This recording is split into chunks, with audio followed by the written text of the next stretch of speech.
Баршаңызға қайырлы күн. Бүгін сіздермен үй жағдайында кекс пісіретін боламын. Ол үшін маған жұмыртқа қажет. Оны жақсылап миксермен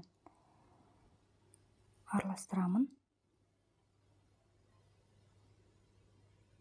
Жұмыртқа толық езілгенге дейін жақсылап араластырып шығамын, және де 1 стакан қантымды саламын.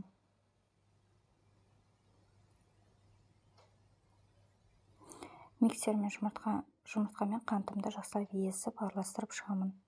Өздеріңіз көріп отырғандай, біраз уақыт араластыруға тура келеді. Себебі жұмыртқамыз бен қантымыздың қаймақ тәрізді қою болып шығуы керек. Өздеріңіз көріп отырғандай, міне қаймақ күйіне еніп келе жатыр.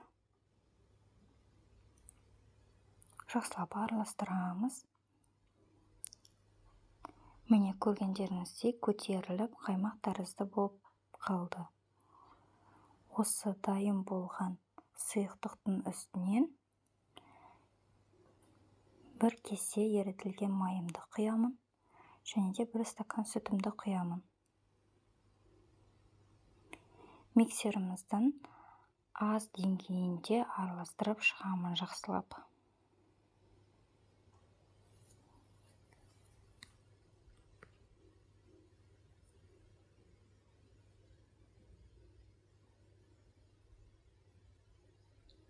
Мінекей осылай араластырып шығамын.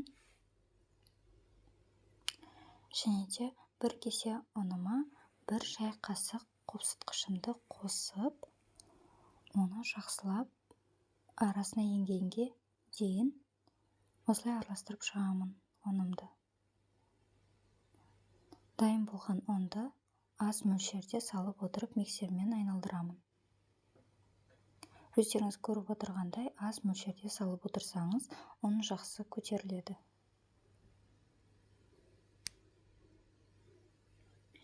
Мінекей қамырымыз дайын болды. Осы дайын болған сұйықтығымызды формаға құйып шығамын. Мінекей дайын 180 градуста 30 минутта пісіріп аламын. Кексіміз дайын болды. Қалауларыңыз бойынша әрлесеңіздер болады. Кексіміздің арасы осындай болып шықты, жұмсақ әрі дәмді.